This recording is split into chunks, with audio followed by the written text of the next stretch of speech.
Hey everybody, Tim Albrecht here, and thank you for listening to the YFP podcast, where each week we strive to inspire and encourage you on your own path towards achieving financial freedom. This week I had the pleasure of sitting down with Dr. Jodi, owner of the Keto Prescription. During the show, we discuss what significant health event in her own life led to pursuing a keto-based diet, why she saw an opportunity to launch her own business and keto-based practice, and the lessons she has learned in launching and growing her business, where she has helped over 2,000 patients realize the benefits of clean, medically guided keto. Before we jump into the show, I recognize that many listeners may not be aware of what the team at YFP Planning does in working one-on-one with more than 250 households in 40 plus states. YFP Planning offers fee-only high-touch financial planning that is customized to the pharmacy professional. If you're interested in learning more about how working one-on-one with a certified financial planner may help you achieve your financial goals, you can book a free discovery call by visiting yfpplanning.com. Whether or not YFP Planning's financial planning services are a good fit for you, know that we appreciate your support of this podcast and our mission to help pharmacists achieve financial freedom. Okay, let's jump into my interview with Dr. Jodi. Jodi, welcome to the show. Thank you. Thanks for having me. Well, I'm really excited for this interview. And Corey Jenks, a friend of YFP, a guest on the podcast, episodes 134, 196, we'll link to those in the show notes, connected the two of us. And I'm excited to have our listeners hear about your career and your entrepreneurial story. So before we get into all of that, tell us about your background, where you went into pharmacy school, when you graduated, and what ultimately drew you to the profession. Yeah. Well, I graduated from USC, University of Southern California. This was way, way back in 1996. I'm actually pretty old compared to you guys. And, did all of my schooling there, did my residency out there in LA as well. And I was just drawn to the profession because anything in medicine that didn't require me to have to look at anything too gross or cut anyone open is what I was pretty much interested in. That's reminds me of my journey into pharmacy. I had a guidance counselor. I said, "Hey, I love science, love math, don't want to see blood. Yeah. So point me in the right direction." Right. And that was in part how I got down the path of pharmacy. So Yeah. let's jump in to 2011. You're working at big box retail pharmacy in Hawaii, where you currently live. Tell us about your experience working there and what happened at that moment in your life and in your career that really led you to be reliant on medications. And we'll tie that to the work that you're doing now. Yeah. It takes a special person to work retail pharmacy, in my opinion. I give them so much props because it's a grind, as so many of you out there know. And I had a horrible boss. She was a little crazy, I'm going to be honest. And it was very soul crushing for me. Working in retail pharmacy, it's so busy and I didn't enjoy it at all. I was going through some stuff with my family, my parents, single parent, and just at work I was miserable. My health was deteriorating pretty quickly, and I got diagnosed with psoriatic arthritis. And it literally was interesting because I woke up one day with it pretty much from head to toe, and they say that because it's autoimmune, it's triggered by stress. Mm-hmm. And so just all of these, a storm of events combined that happened at one time really is what led me away from retail pharmacy, really just to fix my health Mm-hmm. and reduce stress. I did spend a little bit of time in big pharma. I actually did spend 4 years in pharmacogenomics and then by chance discovered keto, the keto diet. And tell us about that discovery of, what happened. We'll talk a little bit later about, what exactly is the keto practice, the model, and what you're employing with patients. And I think there's a lot of preconceived notions out there about keto, and we can dig into some of that. But Yeah. how did you get introduced to keto in that moment, which would become so critical, not only to your personal journey and your health, but also to the work that you're doing now? What was the introduction to keto? Where did that come from? Yeah. One of my first degree relatives actually had a massive heart attack and almost died. His LAD, his artery was 99% occluded. And just in casually mentioning it to a colleague who's a pediatric neurologist, he was like, dude, you should put your dad on keto. And I was like, what's a keto? I hadn't even heard of it. And he goes, Mm-hmm. I know how you are. He goes, you should research it. So that just set me down the whole rabbit hole. I mean, YouTube, books, everything. And as I was doing my own learning, it was interesting because all of these things that I had learned in school way back when started to resurface. And it made me realize, like, oh my gosh, we are completely practicing medicine backwards. Just the whole Western model of do labs, look at a number, write a prescription, right? Mm-hmm. There's not a lot of thought into that outside of, okay, am I going to use a torvastatin or simvastatin? You know what I mean? Like, Mm-hmm. that's the degree of thought that goes into medicine right now.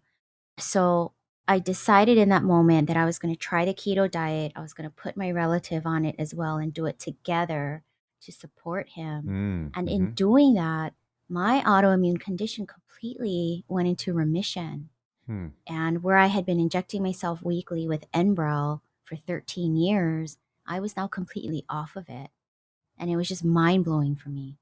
It's interesting, when you say, Jodi, do labs, look at a number, write a prescription.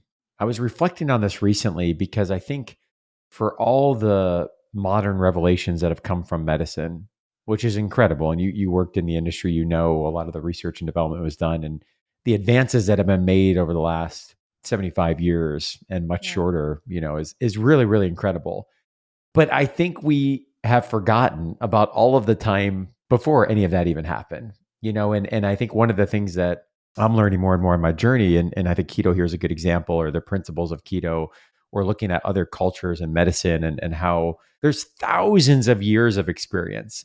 And when I think about the PharmD training and folks that are in school for 6 or 8 years, we get very little, if any, on the foundation prior to some of the first medications in the 1900s, Yeah. and we get a whole lot. And obviously the advancements that have come in the last century, which have played a very, very critical role. But I think we often may be blind to some of those other opportunities and open to some of those other opportunities for how we may look at, treating conditions. You mentioned kind of a backwards approach of do the labs, look at the number, write a prescription. When you say keto, Mm-hmm. help me. I'm a person that I would say is probably lay understanding of keto. I've dabbled a little bit in keto diets and books, and Okay. I have found some of the science fascinating. Mm-hmm. But I have found there's a lot of opinions out there. There's a lot of definitions about carb intakes and monitoring of values. Like when you say a keto-based diet, tell us more. What do you mean by that? Yeah. So let's quickly differentiate. Most of what you see on social media, I would call dirty keto or lazy keto. It's like tons of bacon, huge burgers, everything's covered in cheese. And that, in my professional opinion, is actually not keto. So the definition of keto is a low carb, moderate protein, high healthy fat diet. And healthy fat does not include eating a lot of cheese. The problem is that everyone is getting these ratios wrong of the Yeah. carb, the protein, and the fat on their plate. And so it's giving keto, which I mean, I see it every day in my own private practice, is it has the power to literally reverse so many medical conditions from head to toe. It's just it's important that the right messaging about the diet get out there. And that's why organizations like the one Corey Jenks and I belong to, Hmm. is on the leading edge of helping to define and validate this as a legitimate medical approach because it works. It really works. And so I find it really interesting that it's one thing to try something in your own health or for the health of a family member, as you mentioned, to help keep them accountable and support them as well, and to see the positive impact and the effects. It's another thing to kind of share that story and that word with other people, get them excited. It's a whole nother level to say, I'm going to make a business out of this. I'm going to start a practice and I'm going to begin to really implement Yeah. the transformation I'm having in my own life, but also be able to help serve other folks. And it's another, I think, great examples. We've shared other stories on this podcast of pharmacists that are using their degree in somewhat of a non-traditional way. Yeah. But one of the things I'm really passionate about is that the PharmD is an entry point to many, many, many, many different pathways and opportunities. And I think you've built out a really unique niche in practice. So my question for you is, what led you to make that transition from, hey, this is really having a positive impact in my own life, to I'm going to take a huge step forward and actually start my own practice? Yeah, which at my age, right, I'm 49 this year. That's a risky thing. It's a huge career pivot. Long story short, I started making these videos on Facebook about keto, how to do keto. And what I did was I did 30 live videos in 30 days. Wow. And Okay. it was something that it was like a contest that I was part of. And I decided to do keto as my topic. And I amassed like a pretty big following in that 30-day span. And as people started messaging me and asking questions, that's what made me realize like, wow, I think there needs to be an actual like keto clinic, Mm. you know? So luckily for me, Hawaii, I'm out in Hawaii. If people don't know, that is a smaller place. I've been in different facets of the healthcare industry for many years out here. And so I know a lot of the right people.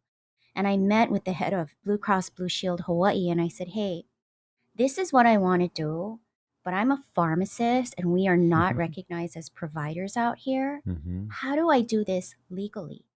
And they literally sat down with me one day and helped me figure it out. Mm. And really, all I needed to do was partner with an MD, right? So I could bill incident to this physician, write up a collaborative practice agreement, and I got picked up. So just through word of mouth, people mentioned it to this one GI doctor who I'm no longer with, but that was how the whole thing started. And now I'm with a cardiologist, and she is amazing. Like she has really embraced it. We just sent out a flyer to all the docs in the state of Hawaii that we are the Hawaii's first cardio metabolic clinic, and we're using the keto diet to basically reverse metabolic syndrome in patients. And it's a win win win win all the way around. So the business model there is partnering with a physician. You Yep. mentioned first an intestinal doc, now with a cardiologist. Hmm. Incident to collaborative practice agreements. Yes. And then I'm sure there's, you don't need to share details, but I'm sure there's some type of a revenue share with incident to. You look at overhead expenses, other things at the clinic, but you're operating in tandem with a physician incident to collaborative practice agreement. Is that right? Yep, that's the Okay. model. And I mean, just I think pharmacists should know this because our pharmacists association out here, I'm co-chair of our government affairs committee this year, and we are introducing a bill into our legislative season at the beginning of next year to be recognized and reimbursed as providers in the state of Hawaii. And we're using my clinic as one of the main examples of really the depth and the breadth of what pharmacists are trained to do clinically, and how in something like diabetes, we make such a huge impact because only my clinic in the entire state is reversing diabetes. Mm-hmm. I tell Mm-hmm. people I don't manage diabetes. When you come to see me, we're going to reverse that sucker. Do you know what I mean? Like Love it. I don't play around with that. So yeah. Love the audacious goal and the vision Yeah. behind that. So Yeah. that relationship with Blue Cross Blue Shield is going to become all that more important, right? As you guys are able to Yeah. move that provider status stuff forward. Yeah, so that'll hopefully, and what happens is the insurance companies will deposit my reimbursements into the cardiologist's account, and all she needs to do is cut me a check for that. Yep. It's pretty straightforward. So I don't want to gloss over. I talk with a lot of pharmacists that have really cool ideas. It could be Hmm. for a side hustle, it could be for an aspiration, of a business, or it could be a product, a service based thing. But very few actually start. And I always talk with individuals about, we get paralyzed in the big vision, we get overwhelmed. There's fears, there's insecurities, whole lots of reasons of why, but very few are willing to take that first step to say, hey, I'm passionate about this and I'm going to see where it goes. And it's okay that there's some unknown territory ahead of me. So when you say I put myself out there, I did 30 videos in 30 days, I Hmm. met with Blue Cross Blue Shield, like those are a big deal, right? And so my Yeah. question for you is what led you to the mindset? What led you to the willingness to take those steps, even knowing you mentioned that in your opinion it was somewhat of a risky move, knowing that hey, maybe this succeeds, maybe it doesn't succeed. Like, what allowed you to have that motivation and to take that step forward, or those first few steps forward? Well, of course, it was my own experience with the keto diet and what it did for me, right? And Mm-hmm. having the ability to tell that story. And because of all the videos I had done on Facebook, this was 5, 6 years ago, and people taking my advice, or just I was saying, don't eat this, try to eat these things. And then I was getting all these testimonials through Mm, DMs of girls who had been deemed infertile are all of a sudden pregnant, because they took the advice that I had shared and all this stuff. Like, I started to see how much this would impact people. And then it's of course thinking it through, having mentors, right? mm-hmm. What are the pros and cons? What is this going to cost me? And then having a basic business plan is really important too, because you've got to understand the risks. And I'm going to be honest with you, I was doing pharmacogenomics at the time, which I loved. By the way, that I can't wait to start doing that in my office too, eventually. But I was doing really well, and I put away enough money in the bank to cover my mortgage and all of my expenses for 12 months. And I made sure I had that in the bank before I did this, just in case it didn't pan out. I'm so glad you bring that up because obviously, this is a financial podcast, and one of the Right. things I like to ask aspiring entrepreneurs or folks that are looking to make this transition is, I think for many pharmacists, good reason could be debt loads, could be other expenses and things. There's somewhat of a golden handcuff of being able to take a quote risk and make a transition. And so that was your strategy: 12 months of savings, give yourself some cushion so that you could really Yep. approach the business with confidence. Is that right? Yeah, because when you're now billing insurances and you're working through all the medical billing, and Medicare doesn't reimburse right away. Sometimes it takes 3 months. Like, these are all the things Yeah. that you have to think that pharmacists don't realize, because if you're not functioning and billing as a provider, Yep. and you work in a salaried position with benefits, and you would never realize that, Mm-hmm. you know? So there's just a lot of pieces to think about. And it's interesting because Low Carb USA, they also go by the Society of Metabolic Health Practitioners. They have their annual conference every August in San Diego. And the talk that I'm giving on stage this year is the 4 pillars of a successful low carb clinical practice. Mm-hmm. Honestly, Tim, my hope is that a lot of pharmacists think about attending this conference or attending it at some point in their career, because this model of PharmDs working with MDs in the low carb space, and MDs are looking for PharmDs to partner with, Mm-hmm. is like one of the greatest segues that we can get into to get out of the pharmacy and get into clinical practice. And like I was saying earlier, I graduated a long time ago, and I'm dealing with every disease, state, medical condition from head to toe now. And it was amazing how much of what I had learned came flooding back. You know what I mean? And just Mm-hmm. just in diabetes management and all of that. I tell people that I'm the luckiest pharmacist in the world, because I have the opportunity to use every single skill that I learned in all of my schooling and all of my residency in my own business now, Mm-hmm. and the ability to help so many people. So Yeah. it's a The lot of fun. transformative impact on others, right? I mean, Yep.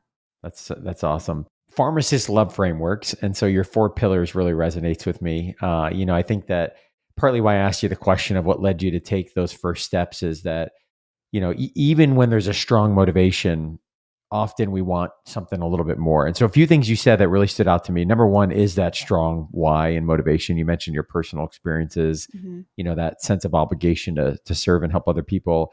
The Yep. second thing I heard you say was really some mentors that could be a sounding board that could, provide guidance, and I think probably some accountability that was there as well. And then the third thing was really having a strong business plan Mm-hmm. to be able to understand, moving this from idea to projections is a really important step, right? Because I think we can Absolutely. all become somewhat naive and optimistic about our idea, but rubber meets the road in the Excel document.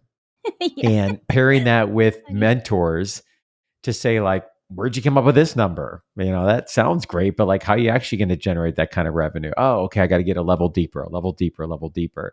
Well, what's that going to look like cash flow for the next? Oh, I need to have, some cash flow saved up because of delays of billing and insurance. I mean, these are the things that for folks to have an idea. So much wisdom there in what you shared. And I want to come back to the importance of a strong why. I wrote a blog article recently talking about how your why has to be greater than your motivation. Your why has to be greater than your motivation, because there are days, weeks, seasons in business when things are going to be up and things are going to be down. And I really believe the why is the anchor. And I'm looking behind you as we're recording this, and you have a sign up that said, our patients will lose 10,000 pounds and stop 300 medications in 365 days. That's incredible. I mean, that is a guiding anchor of what you're doing. How important is that vision to you to motivate you to keep going during those seasons that might be challenging? Yeah, that's my annual mission statement. It's always my goal every January 1. For the last 3 years, I've come very close every single time. And it's okay if I don't hit it exactly, right? I mean, Mm-hmm. shoot, last year I think we did 8,800 pounds collectively and 265 medications. It's awesome. But when you look at those metrics compared to what you see in every other medical practice out there, this is the type of data that the payers are going to need someday to see the value that our profession brings. And so, kind of back to Y's statement, it's not only about what this can do for patients. I'm also personally working very hard to transform our profession, Mm. because I think if we don't, it's going to die out pretty quickly. It's a Mm-hmm. very pivotal time right now, for pharmacists. So I allow pharmacy students to rotate through my clinic. They do rotations. And something, you're talking about framework and pillars.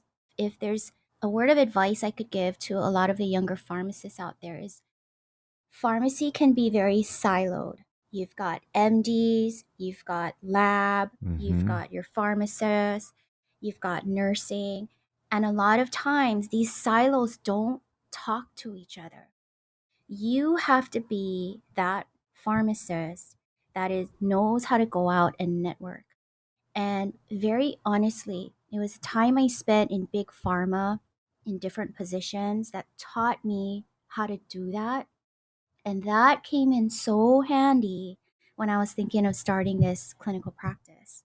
Mm-hmm. Having the ability to bounce things off of all of these different areas of specialty in healthcare and having connection is such a critical part of being able to move forward, because you've got to get buy-in. You've got to That's get right. buy-in from key people. That's right.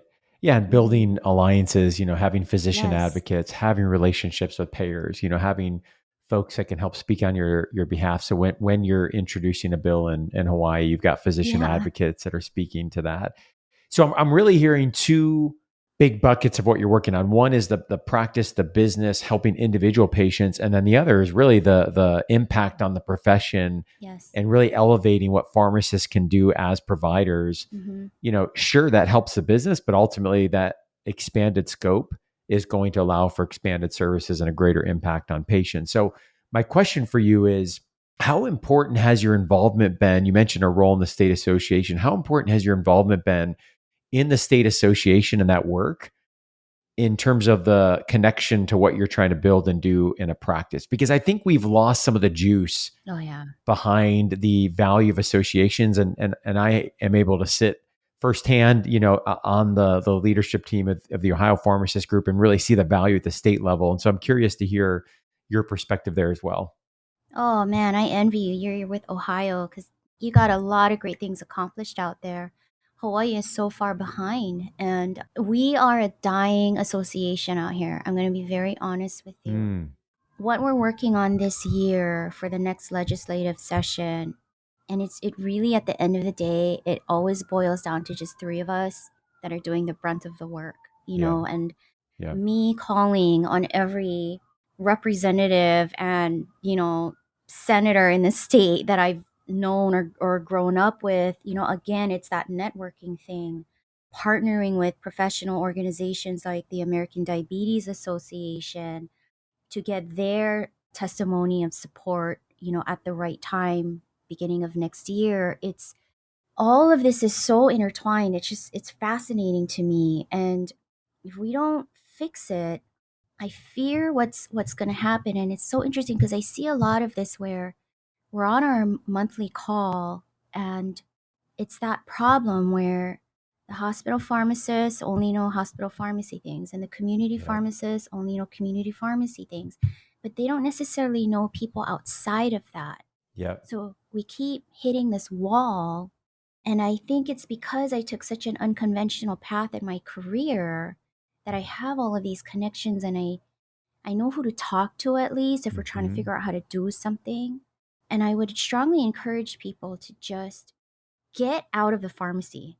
Get out of the pharmacy. I love what you're doing, by the way, your podcast, and you're really Oh, good thank at you. it. Like, Thank you. to get people to think beyond counting pills and doing IVs is so important, Mm-hmm. because we're poised. I don't know if our pharmacists realize how perfectly poised we are right now to make a giant pivot. But we have Yes. to collectively do this. It can't just be three of us. Do you know what I mean? Absolutely. Yeah, we have more than 300,000 pharmacists across the country that are positioned in every community across the country that Yeah. is trusted by the public. Like we are perfectly positioned to have a grand impact on the health and outcomes of the country. And I think your comment about, being able to kind of get out of our silos is so important, because at the end of the day, like, we need to talk with the payers and the legislators with one Yes. voice, right? We can't be having a conversation with a payer or legislator about this from a community pharmacy, this from a hospital pharmacy.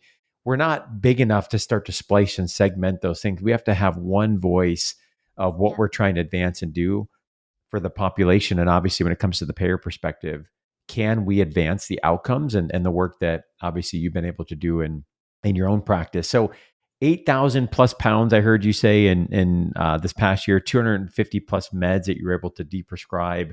What does that look like in terms of number of patients that you've touched? I'm trying to get a scope of what the week to week, year to year looks like. How many patients have you reached through the clinic that you've established? Yeah. So in just under 3 years, I've now seen over 2,000 people. I see roughly 40 to 50 patients a week.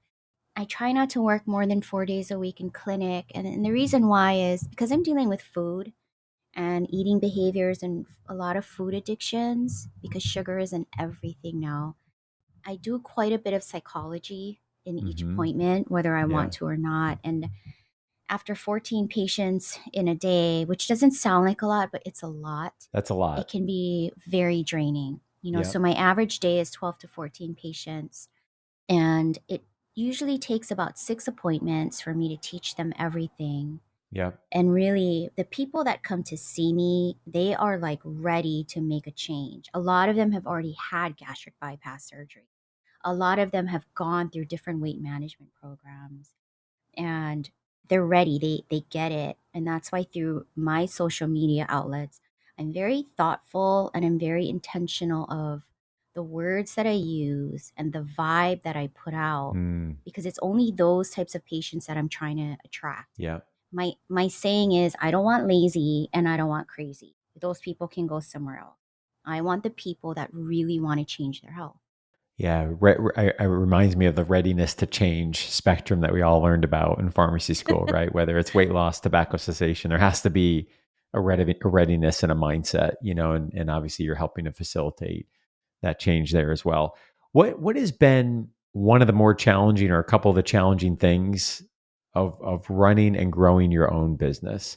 If you think about the scope of things, from you're setting up collaborative practice agreements, you're working with payers, you're trying to figure out the financials of growing the business, the referrals, the provider relationships, your own mindset as a business owner. What has been one or two of the most challenging things as you've grown your business? Oh man, I already know the answer to this. Okay, the first thing is, you guys are going to love this.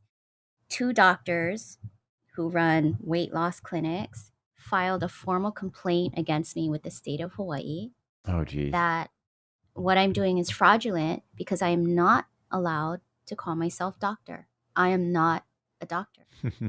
And so they I guess they were so threatened by what I I was gonna was say, doing. fear anyone fearful? I Yeah, Yeah, so yeah. that sucked because I had to luckily have a great attorney, and just having to put all the I mean, come on. Hmm. Like we're farm Ds, Yeah, But they were so upset that I was on social media. And my patients, they call me Dr. Jodi. Mm-hmm. And I like Dr. Jodi instead of Dr. Nishida. To me, it's less formal. It feels more personal, you know? So that was the first thing that really kind of threw me. And my attorney laughed. He goes, well, Jodi, this is how you know you're doing something right. That's right. Because if no one's paying attention, that means you're not making an impact. The second thing that happened that I want, hopefully people can learn from this is that first doctor I mentioned, the GI doctor that I partnered with, he ended up stealing over $50,000 of my reimbursement. Oh, geez. So the incident to billing model, Yep. right, is Mm-hmm. they deposit it in his account. All he has to do is write a check. Well, he stopped writing checks and was really such a jerk about it because, and this guy makes like 2.5 million a year. I remember he looked me in the eye one day and he goes, what are you going to do? Sue me? You can't afford it. I have all your money. Oh, geez. And so, but if that didn't happen, if that hardship didn't happen, remember Yeah. now, luckily I had put enough money away in the bank for 1 year Yep. and that floated me during this very difficult time. That led me to the cardiologist. So everything happened for a reason, but that's a valuable lesson. And that's why I'm working so hard on getting us that provider status here is so that it doesn't happen to anyone else.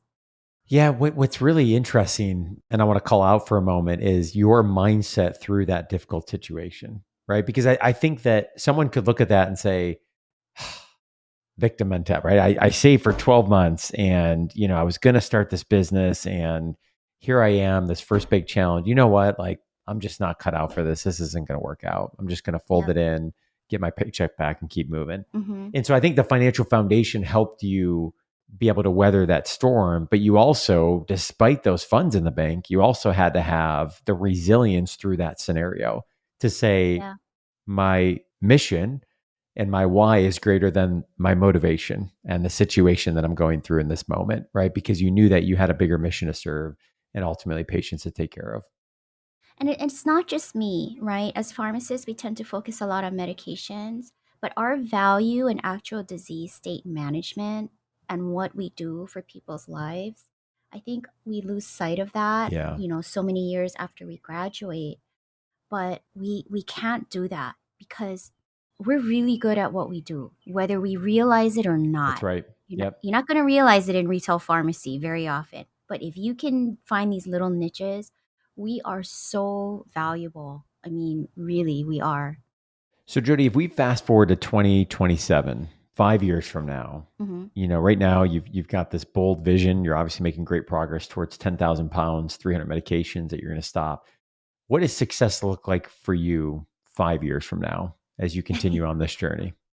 Honestly, I also do a lot of restaurant collaborations here in Hawaii. So I help them keto-fy menu Oh, that's cool. items. Yeah, Hmm. or have a keto section. And for me, that's the real fun part of what I do outside of the office.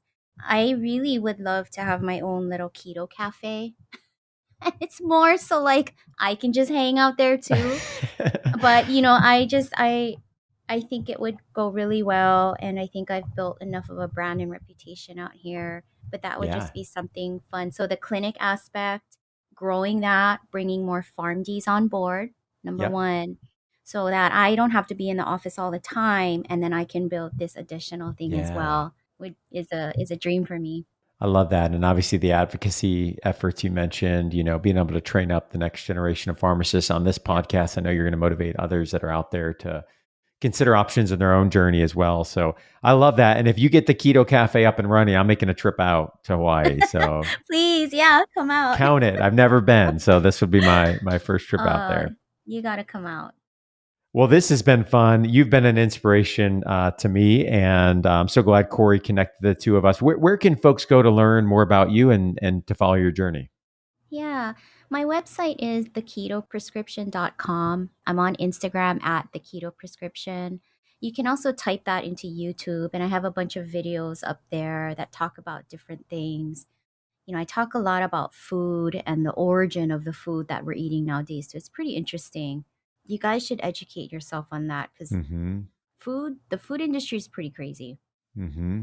Well, this has been great. I really appreciate you taking time, especially with the time zone difference and early morning for you. So thank you so much. And Yeah, thank looking forward to you. following your journey. Thank you. Thanks, Tim. Same to you. As we conclude this week's podcast, an important reminder that the content on this show is provided to you for informational purposes only and is not intended to provide and should not be relied on for investment or any other advice. Information in the podcast and corresponding material should not be construed as a solicitation or offer to buy or sell any investment or related financial products. We urge listeners to consult with a financial advisor with respect to any investment. Furthermore, the information contained in our archived newsletters, blog posts, and podcasts is not updated and may not be accurate at the time you listen to it on the podcast. Opinions and analyses expressed herein are solely those of your financial pharmacist unless otherwise noted and constitute judgments as of the dates published. Such information may contain forward-looking statements which are not intended to be guarantees of future events. Actual results could differ materially from those anticipated in the forward-looking statements. For more information, please visit yourfinancialpharmacist.com/disclaimer. Thank you again for your support of the Your Financial Pharmacist podcast. Have a great rest of your week.